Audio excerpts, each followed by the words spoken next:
Syria preparing for a major assault on its last rebel-held town in Idlib. Let's get some more perspective now from Kamal Alam. He's a visiting fellow at the Royal United Service Institute for Defense and Security Studies, and he joins us from London. Kamal, is this assault on Idlib, is it absolutely imminent?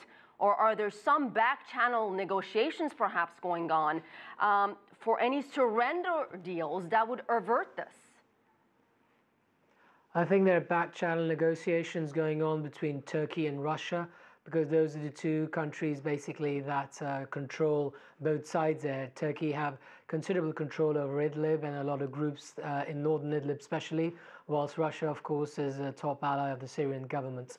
Having said that, there are some people in Idlib that are irreconcilable because they're terrorists that no one can control, and there will be a final assault on them. However, pending final negotiations between Ankara and Moscow.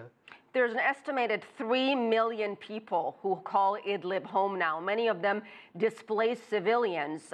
What will the prospect of a Russian-backed full-scale offensive mean for all the innocent civilians? So if you look at the last 2 years since the Syrian government retook Aleppo, it's been a tried and tested formula that there has been aggressive war on the cities or the suburbs, but once the Syrian government go in, they're pretty good to rehabilitate the refugees. And in the last 12 months, the UN has said more than 800,000 people returned to Aleppo.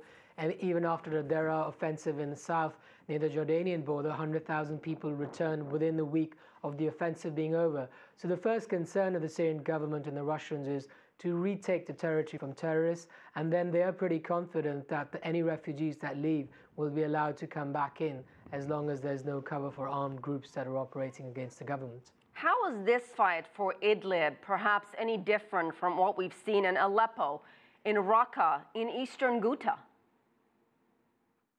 I think in a sense this is a culmination of the whole war in Syria, because Idlib is where militant and terrorist groups from all over Syria have gone over the last year. So they are well armed. There are strong numbers. People estimate anywhere from 20,000 at the lower end to 40 to 50,000 at the higher end.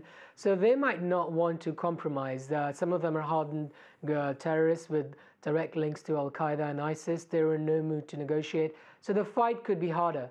Having said that, there have been deals in the past, and there are enough regional countries that support these groups, Turkey being one of them, Qatar being another, and Saudi Arabia being another. So there could be a deal, and there is a back-channel negotiation happening.